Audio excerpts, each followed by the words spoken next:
first question comes from Bill Sapp. So we want to talk about something a little bit different. We talk a lot about technology. We talk about all the cool, shiny things that we as industry and government use in our day-to-day lives and improve what we do for our agency and our end users. But we don't talk a whole lot about how to get people to come along for the ride. And so what we want to talk about up here is how you get people to do modernization, to do transformation when you come up with something that's new and shiny. I'll give you a couple of examples. There's a piece in the press out today about blockchain. And the title is something like, do we have blockchain fatigue? So blockchain came up, and it was the shiny new thing a couple of years ago. It's got some good applications in certain situations in certain industries, but everybody said blockchain is going to solve my problem, so I need to jump on the blockchain bandwagon. They all investigated blockchain, they invested in blockchain, they become blockchain users, but in some cases it's not really what they need right now. And right now is a key phrase, because it might be something that would be good for them to use in the future. Another thing we talked this morning, there was a panel that was talking about TDM type here, TDM, the problem with TDM. And the issue is not that people don't want to migrate away from TDM, it's that in some cases TDM is not available because of cost, because of distance and location wherever the service has to be. But in a lot of cases, the applications that the TDM service today supports aren't ready for IT. And so you've got that push and pull. And so if we show up and say we're going to get rid of TDM, well, what about the applications people? And so what we want to talk about is the journey to get people involved, get people engaged, and get modernization underway and make it successful by engaging a very, very broad range of stakeholders at every level. I want to introduce the panel. First of all, my name is Jeff Mohan. You guys hear me okay? Yeah. So my name is Jeff Mohan. I work for Novus. I have a little bit of experience in the FTS 2000 network CIS world, so I've seen transitions and modernization efforts, and it's not easy. You know, we talk about how we're going to do these wonderful things. It's very difficult just to do the technical part. But the point is to get people to be there with you, to be in the boat with you, as they say. So I'll introduce my panel. I'll let Carl Mathias talk a little bit about his background and where he's coming from, and we'll go down the row, and then what I'd like is for these guys to talk a little bit about their experiences in the change management of the organization, not how you're going to wire things together and how you're going to create the next good software thing that we always talk about. That's what we do. We tend to focus on the shiny objects. So, Carl? I'm Carl Mathias. I'm the CIO of the U.S. Marshals. You know, you always say that stuff in the end there, right? But I've been doing it for 32 years, but the first 20 were active duty in the Air Force. Started as a software developer somewhere along the line, took a few weird twists, became an assistant professor at the Air Force Institute of Technology, teaching software engineering, and from there I went to Bosnia and walked around, stepping around landmines, and people who weren't too happy with each other. Got to hear AK-47 fire at night. Fortunately, it was for weddings. Lots of bullet holes and stuff. But and then took a trip to the Middle East. Had a few buildings blow up around me and all those fun stuff. I tell you that to tell you that from there I went and came back and was in charge of a large modernization program. So I tell you that to let you know that the experiences in the Middle East and Bosnia prepared me for what I would experience with the modernization program in terms of landmines and getting shot at. So I'm happy to share those experiences. I know Jeff's going to have some questions. I'm Denny Crow, and I did get the memo on SOX, by the way, so thank you very much. And my background is really in procurement. I came in under the Copper Cap procurement program in the Air Force, later called the President Management Intern Program. And why am I in telecommunications now is a very good question. They wanted me to innovate and look at how we could change the as-is to the to-be. And so I had fun doing that, running the DITCO program at DISA for half a decade. I can't keep a job, so I keep moving through them. And ultimately the DISM. And then ultimately came to GSA to run the FTS 2000-2001 transition. and that program. So much like the gunfire you talked about, I am familiar with it, and I'm happy to be here. Thank you very much. Good morning, I'm Jim Williams. I spent nearly 31 years in government. My wife called me a migrant worker because I worked at a lot of different places. GSA, DHS, IRS, Commerce, Education, some of those multiple times. Involvement in major programs at DHS, their first major program, U.S. Visit, which was to put biometrics for the first time at airline and seaports to track foreign visitors coming to the U.S. after 9/11. Working at the IRS on their modernization program.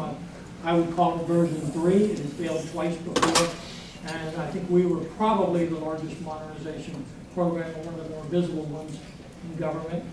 I met this gentleman back sometime 30 plus years ago in similar paths. If you go back to FTS 2000, the original, back to, I know Warren does, two others. The original RFP number, JW, that was me. So I've been around this telecom industry for a long time, and finished my career at GSA, where I was the first commissioner of the Federal Acquisition Service and the acting administrator for the last 6 months of the Bush administration. And happy to be here. Okay, so we're going to tell some stories. And so one of the stories that I'll start off with, and then I've got an observation from one of the other panels this morning that I'll lead into getting these guys to talk. And I promise mine is the only story I'll tell. These guys are going to tell stories for the rest of the time. So a major program, true story, I won't name the agency, but large field deployed workforce, different group doing technology assessment, trying to come up with the next thing, the next network, the next IT infrastructure. And they hired consultants who were retirees from this organization, and they knew all the people who were going to do the work. And they said, we're going to go out and we're going to brief these people, we're going to get them on board, and we're going to do a great job because they're all going to be on board and they're going to help us. And what they didn't do was they didn't brief the boss. And so they set up these meetings, and they had plane tickets, and they had rooms, and somebody mentioned to their senior executive that this was going on, and he said, wait a minute, full stop. And he stopped all of it and said, not that I'm king for a day, but I'm king forever. You don't talk to my people until you talk to me. Because I want to know what you're going to say to them, because I don't want you to put them into a position where they're going to fear what you're doing. They're going to be resistant. Because right now, I'm resistant. I don't fear what you're doing because I can stop you. But I want you to come and tell me what's going on first. And so what was the mistake there? The mistake was that they didn't have a plan on how they were going to get people to understand the benefits and the need for this new technology and this new program. The underlying benefit is the contract expires, but that's what we all deal with. But that's a good example of change management gone wrong. Engagement with senior executives.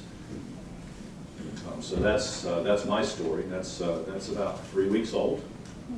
So it's current. So anyway, so executive engagement. Actually, the observation I was going to make on the session this morning with Laura Stanton was she talked about red lights and orange and yellow lights. And so part of this is how do you get the red lights to turn into yellow lights to turn into green lights? And you do that not just for the technology. It's not just about providing the coolest widget, the newest server, the fastest connection, but how do you get the people involved to do that? So with that, Carl, I don't know if, talk about executive involvement, how important it is.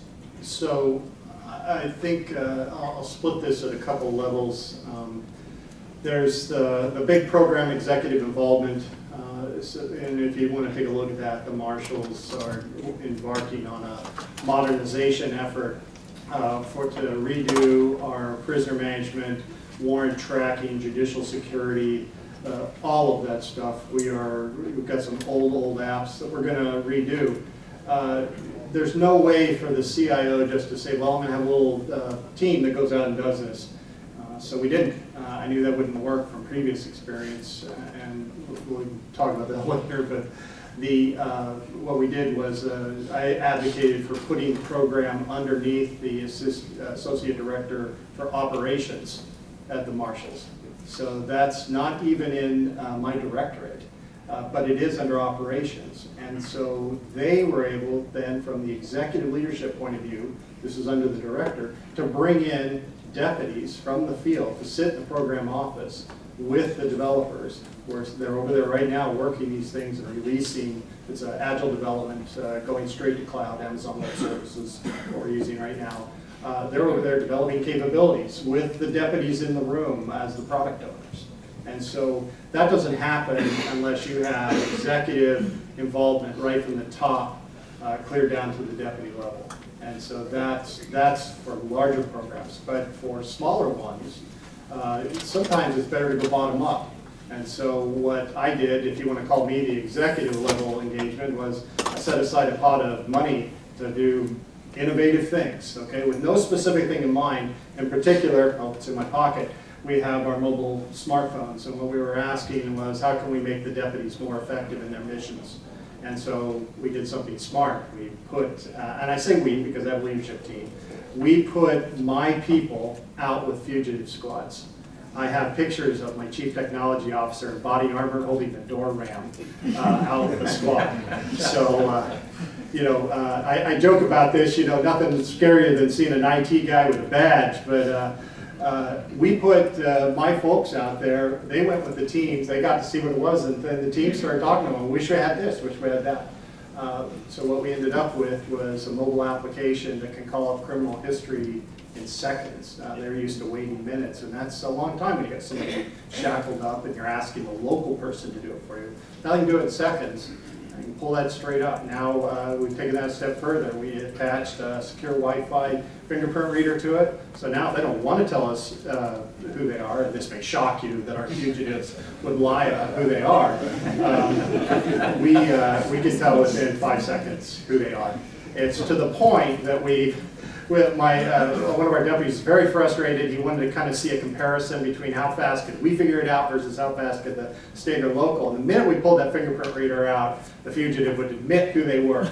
And I'll close it down, but I did say a money-saving alternative may be to buy a whole bunch of Legos and electrical tape and just tell people it's a fingerprint reader. I'm going to stand up if you don't mind. At my age, I need to do all I can do to keep moving here. Denny's picture was on Carlson anyway. Yes, we won't talk about that, though. It's a mistake. I have my own Legos. First of all, I'd just like to say thank you for having us here today. And secondly, it's deja vu all over again. So if you need a point person to take the bullets relative to FTS 2001, I'm your guy. I learned a lot in that process.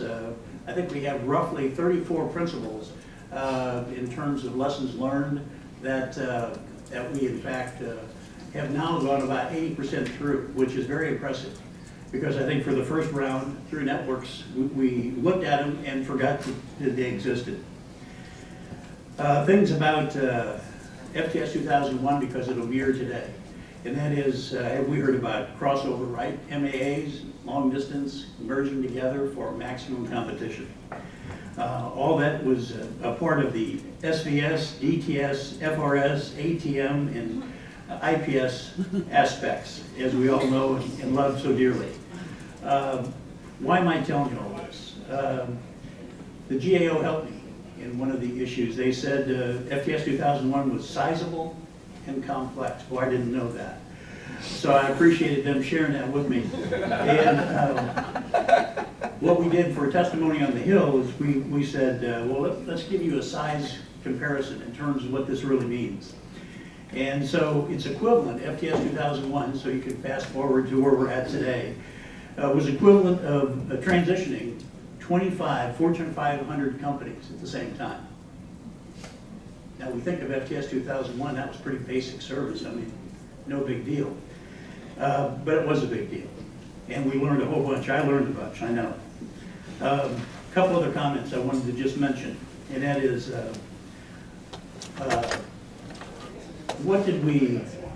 planning for the known versus planning for the unknown. There's some things that happened in the process of FTS 2001 that certainly took our wind out of our sails. 9/11, was that disruptive? Did that put us off balance in terms of where critical resources were and where they were needed? I would say industry did a spectacular job in coming together under that kind of environment to bring the goodness out and really restore what we needed to have restored. And then came MCI, bankruptcy. Was that disruptive? 70% of the federal footprint.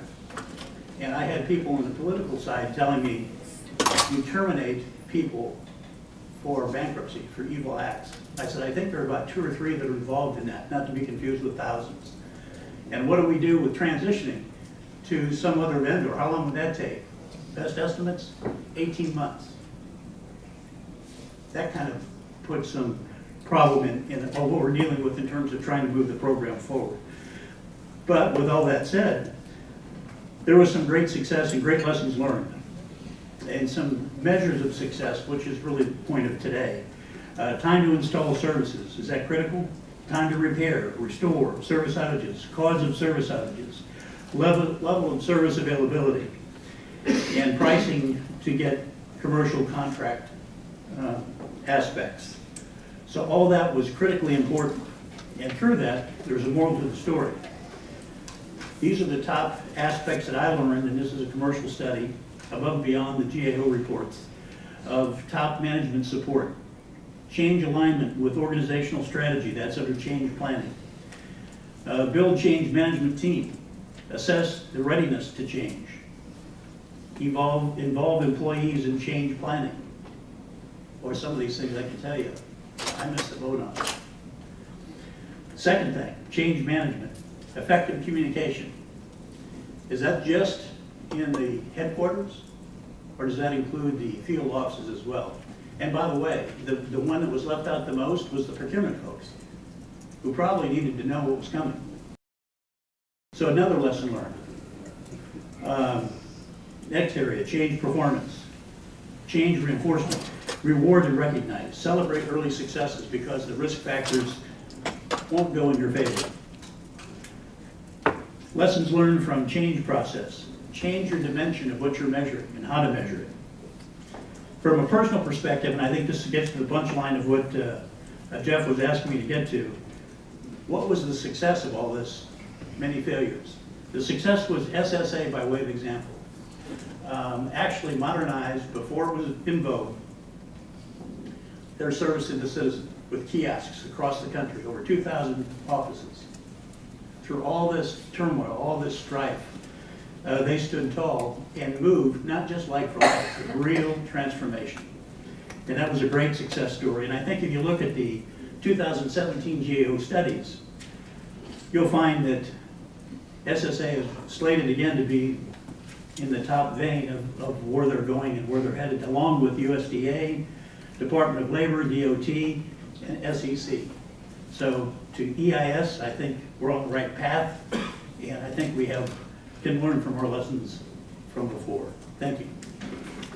So, Jim, we heard about executive engagement, we heard about success factors, we've heard about getting the field involved. Can you tell us a little bit about how you tie all of that together, field, what about middle management? Well, I think with any program, first of all, it starts with you've got to have urgency of something you're trying to change.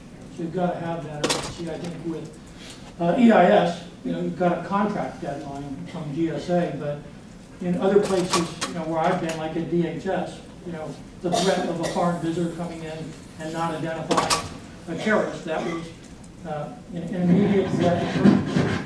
IRS, it was about, frankly, we were about to collapse under the workload. We had to do something different.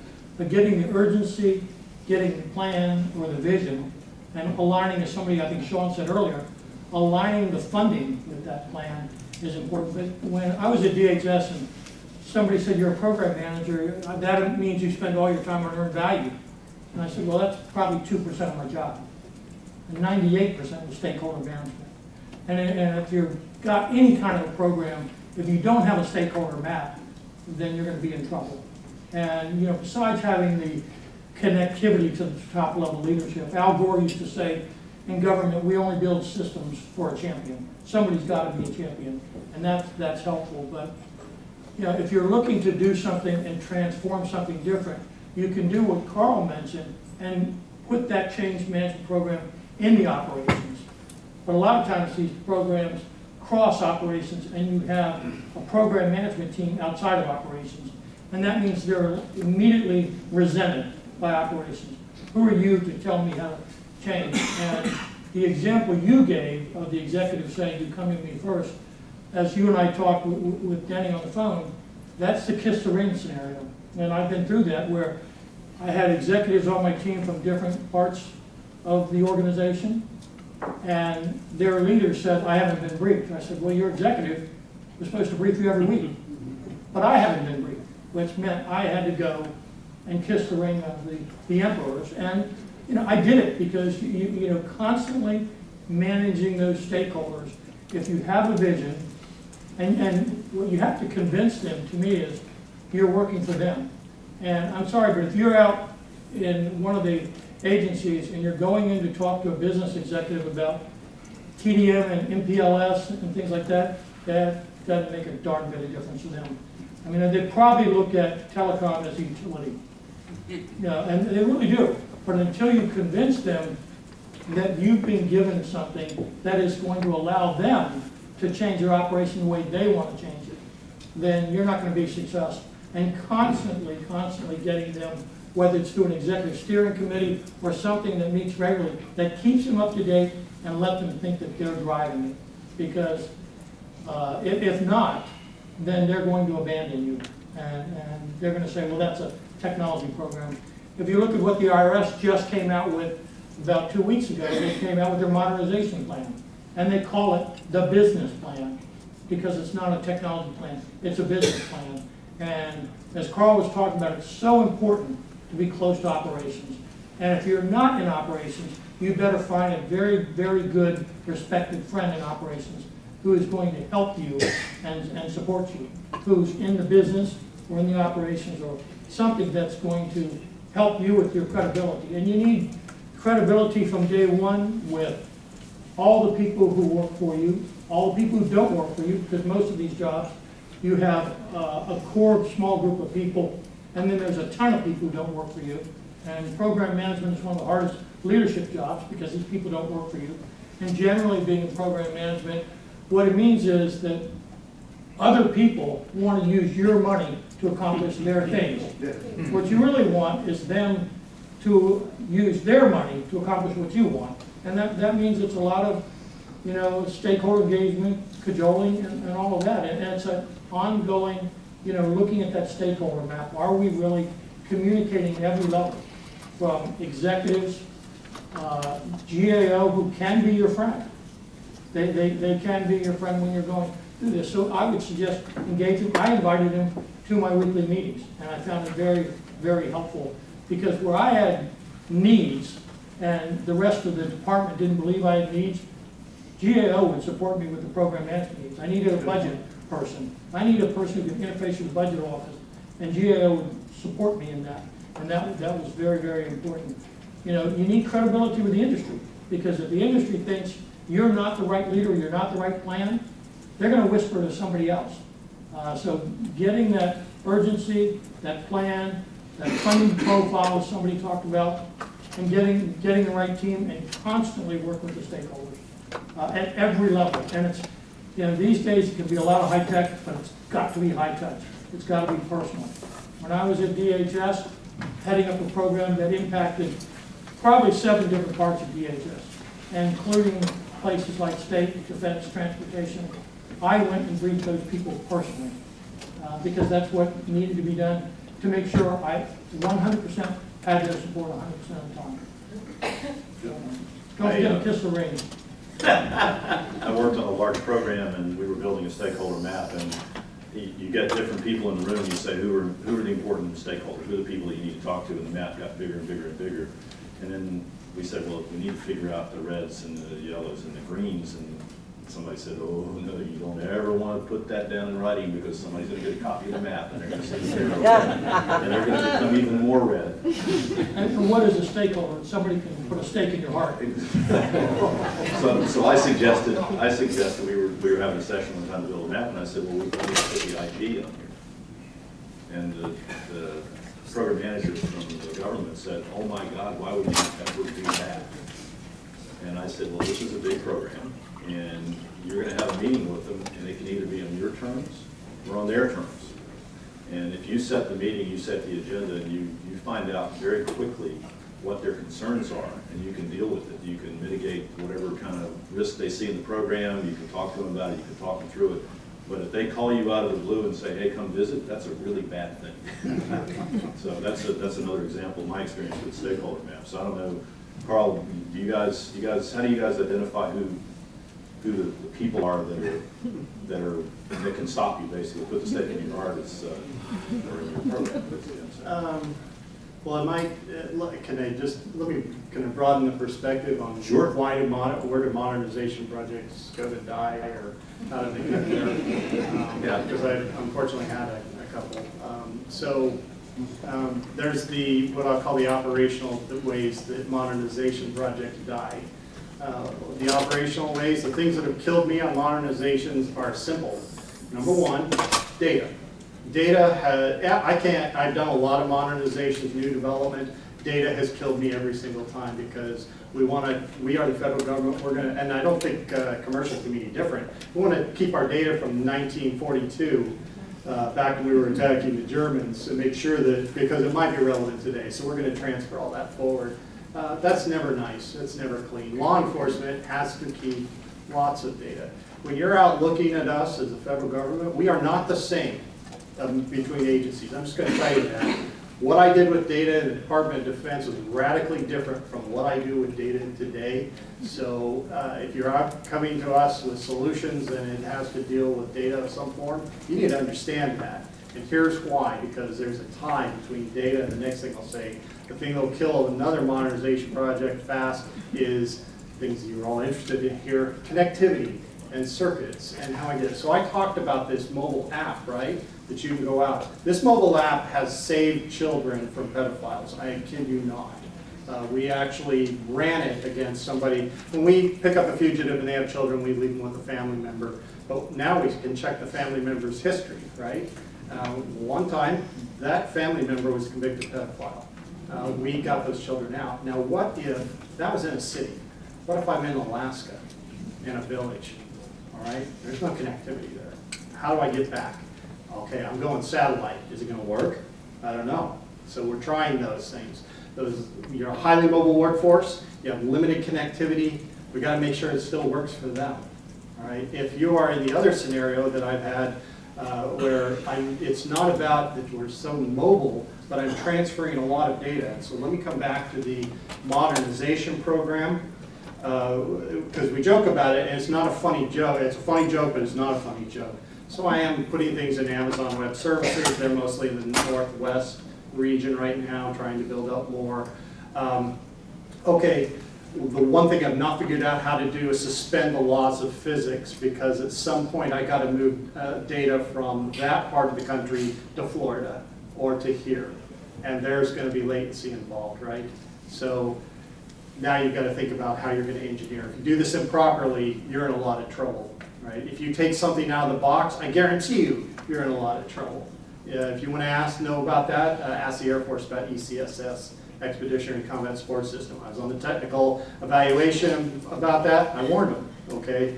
So, you cannot suspend the laws of physics. So those are two operational things, but then there's also something a little more subtle, I would call a philosophical thing, though that's probably, elevating into professorial status. It's really about this. So let me give you an example of a project that went terribly wrong for me. What happened was we had senior leadership had requirements, expectations that looked like this. I want rigorous processes to be followed by this group so that we can track what's going on. The group down below said, I want a database I can edit at will. Okay? So those don't match. And if you don't spot that up front, and to my shame, I will tell you, I did not spot it up front, okay, you're driving on a path off a cliff pretty quick. So those are the things that get me in trouble, and those are the things we have to work through. Here, I know we're talking about network modernization. I'm telling you, that mobile workforce is the future. We're stripping all the gear out of the cars. We're putting it in people's pockets. It's got to work no matter where they are, all right? And that's the challenges we're facing. That's where I've seen things go wrong. Similar story on culture, if I could. And that is, my big problem with FTS 2001 was getting DISA to buy in, who is really the lead agency for all the Department of Defense. And I was there. I had my 5-year badge. I mean, what could be better, right? I understood that domain. I did the DISM. So what could be wrong? Well, I realized we were now reaching out to the R9 community. If you don't know what that is, that's the budget community. And they're the ones that give DISA funds to do what they need to do through GSA or other vehicles. Once I had that briefing, once I got their buy-in, all of a sudden, the tide started to change. But I needed more. And I had a person, James Clatterbuck, I don't think you'll mind that I'll mention this, you probably know him, he's a great guy. He was on my transition team at FTS 2001.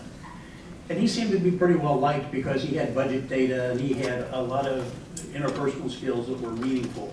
So I started sending him out to Scott Air Force Base, DITCO, the heartthrob of DOD for telecom. And what happened?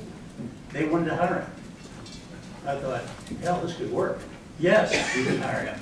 And so that started the journey of, now he was one of them, conveying my messages, my things, my benefits. And then it was really a functionality shootout. You know, could I do things that they needed done that for cheaper and would have better mission performance? So what kind of I stumbled into with James, an employee that I could embed in the organization, became invaluable and is that way today. James is a super trooper and deserves all the kudos he can get. Okay. So, Jim. Well, I would just suggest, if you're starting a major program, program management in government is still not a recognized discipline. And if you look at the program management offices, they're different all across the board.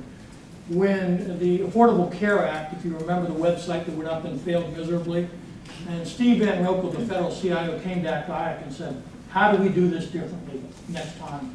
And we had a group of people, Dan Chenock, myself, and others, that prepared something called 7S for Success to look at the hard and the soft parts of program management. And that document's still available. I would just suggest if you're trying to do an EIS transformation, you ought to look at that as a reference document, because I can tell you if we're looking at a major program, there's people like Bob Woods, Danny, and myself, we can look at that program in about 30 minutes and tell you it doesn't have a chance. And because it doesn't have, right, Bob, Danny, it doesn't have the key ingredients to be successful. So you ought to look at what those key ingredients are. And that's some pretty simple stuff that are basic program management things you have to have.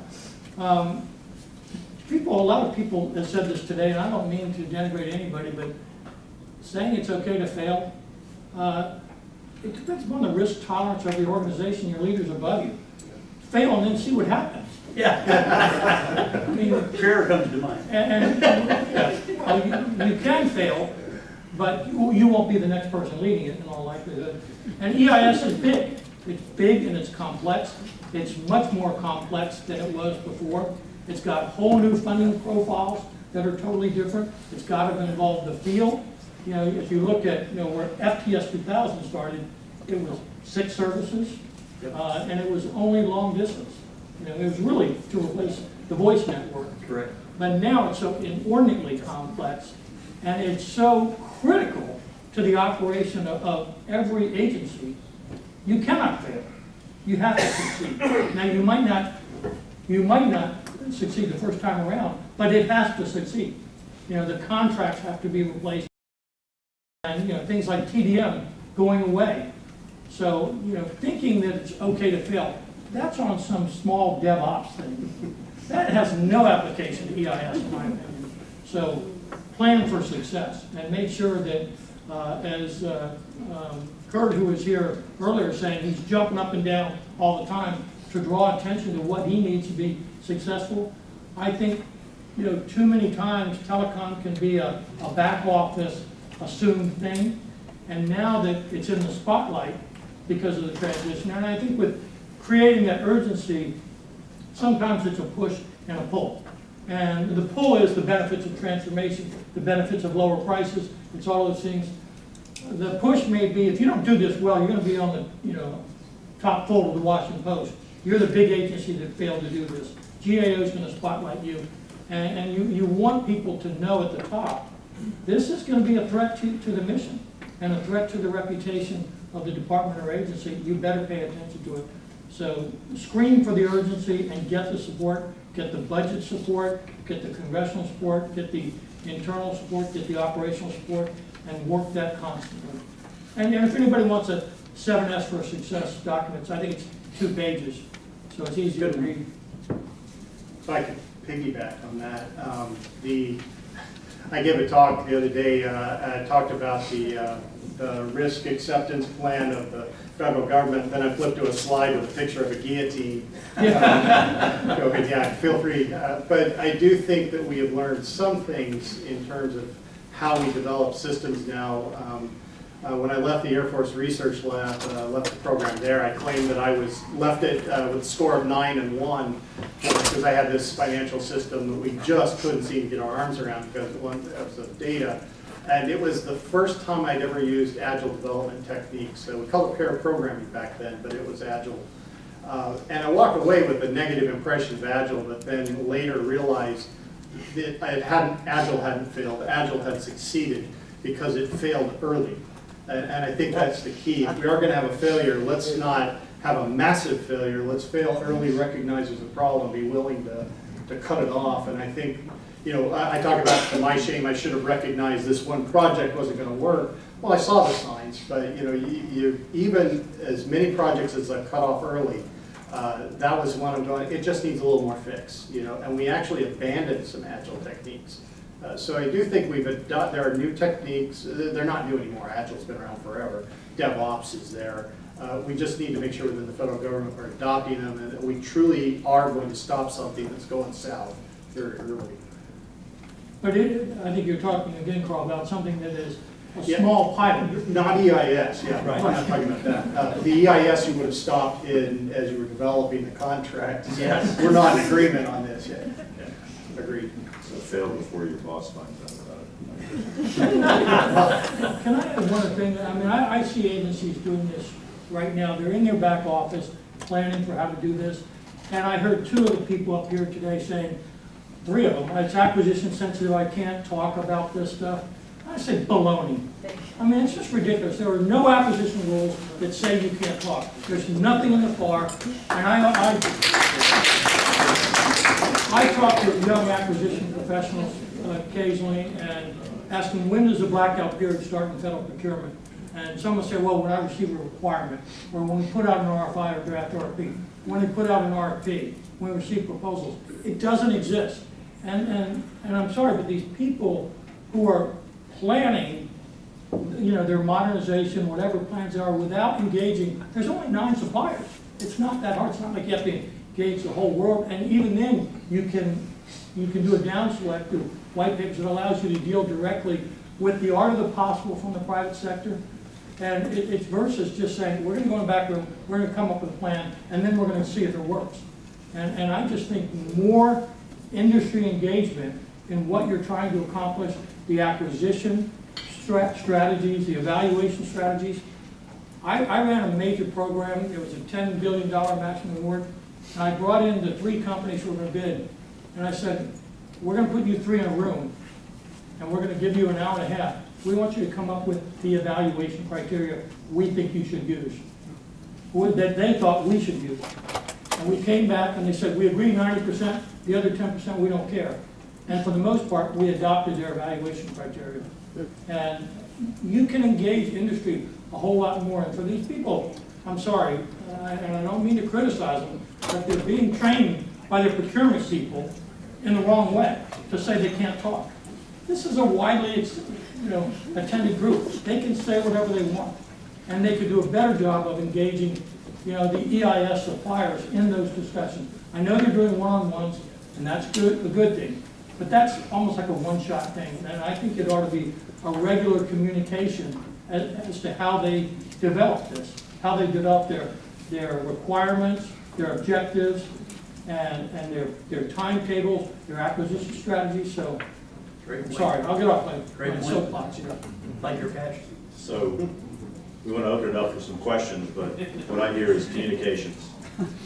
Communication across stakeholder base, across vendors, across anybody who has an interest within the stakeholder in what you're trying to do. So communications, constant communications is something that's critical to the success.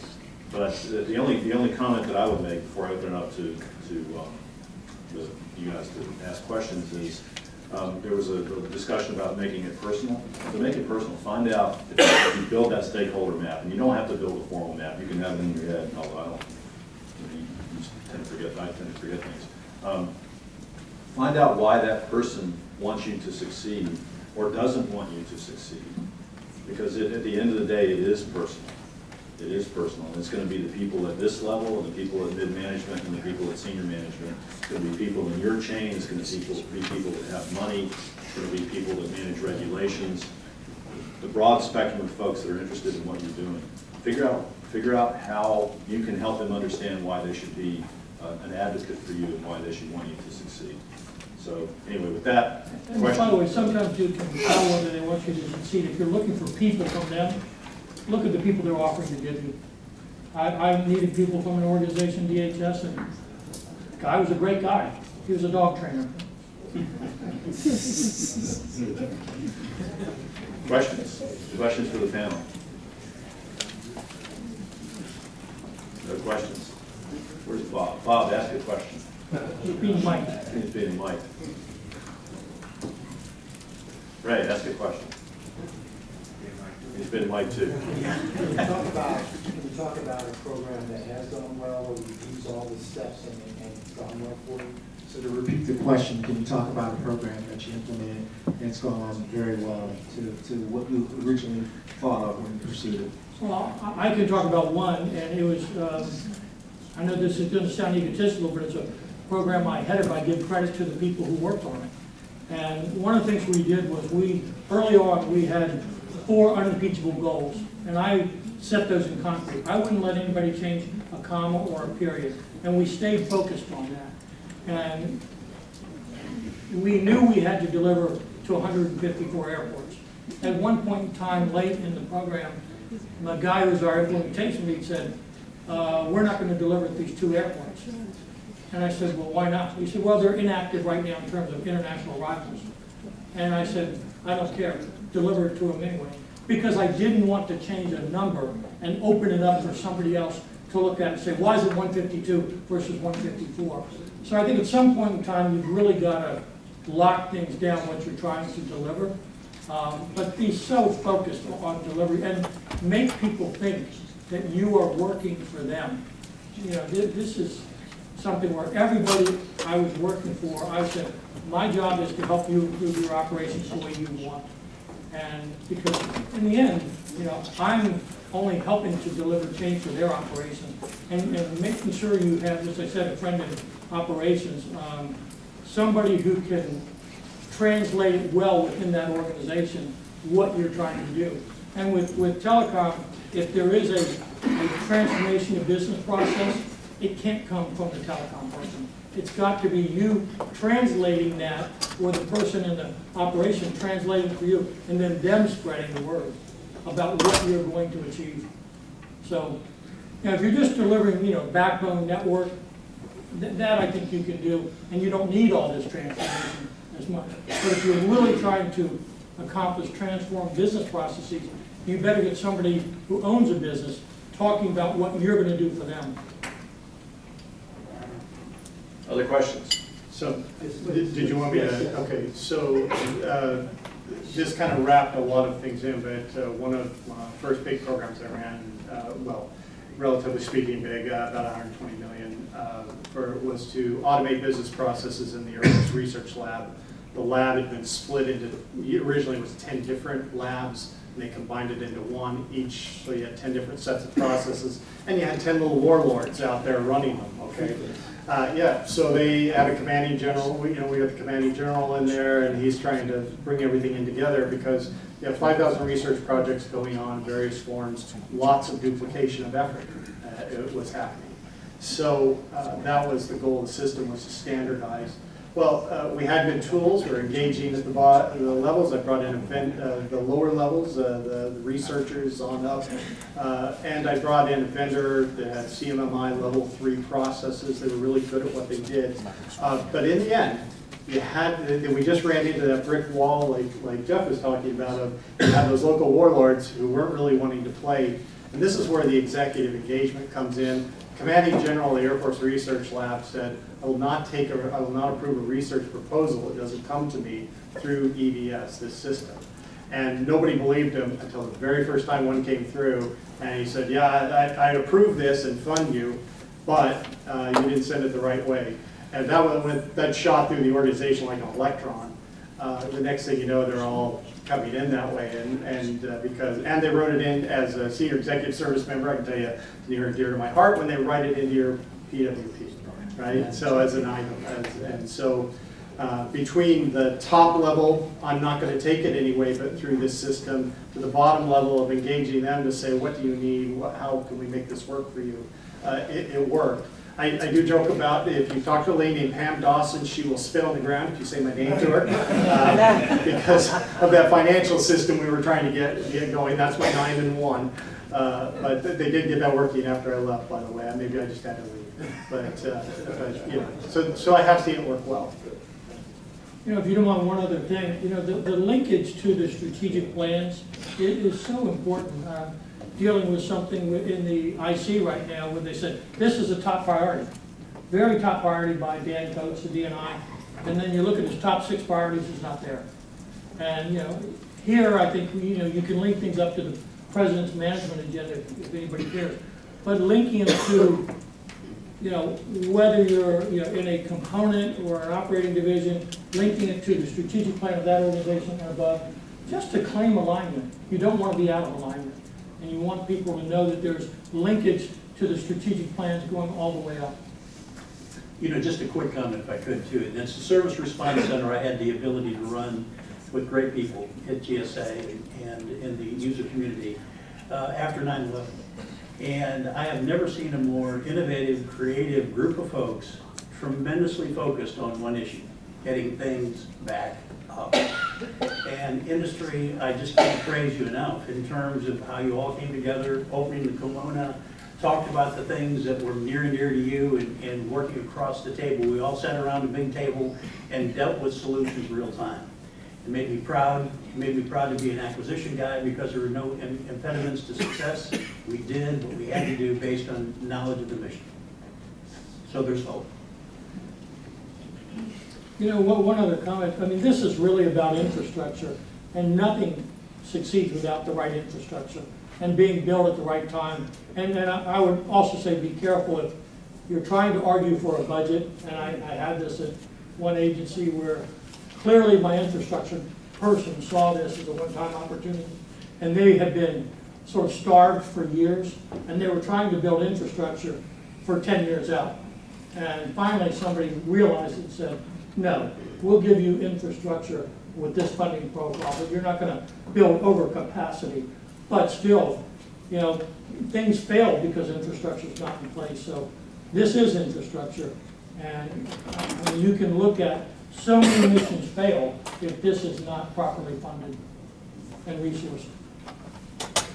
Another thing, the final comment that I would make is back to the alignment, the strategic alignment of what you're trying to do. So I was working on a federal procurement one time, helping some federal clients do a procurement, and we had a discussion about what do you put in Section L.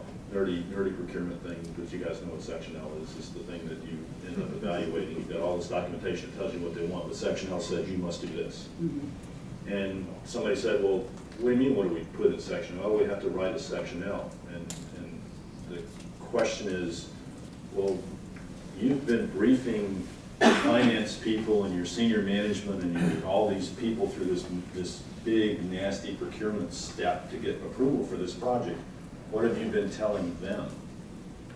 Because shouldn't what you've been telling your money people and your senior management and your users be the same thing that you're asking industry to propose? Oh, yeah. So just a strategic alignment. So that's another issue. I think we have time for like one more question and one more comment. If I could just make one comment. I was the 844th Comm Squadron Executive Director at the Pentagon, and I say this because of who's in this room. It wasn't just any single vendor, it was all of you at one point or another, I'm fairly sure. Saved my bacon. I had 202 senior executive service members and general officers, every Air Force officer and SES, plus the 8,000 staff over there, and trying to keep them all connected. My phone, when it rang, that was never, ever good news, 2 in the morning especially. I just want to compliment all of you. I cannot express enough the hard work I saw your people go through. I know a lot of you are doing BD, but just let me, if you just pass back my appreciation that when you're on the end of trying to keep senior leaders connected, whether it's in the Department of Defense or whether I'm in the Department of Justice, I can't tell you how key that is, and express my appreciation for the level of effort that senior companies go through to make it happen. So thank you for that. I just say it is Public Service Recognition Week, and as Carl said, you know, thank you to all the people who are serving, trying to make EIS a success, and as Leslie Nielsen said, good luck, we're all counting on you. All right, thank you to the panel. You guys did a great job.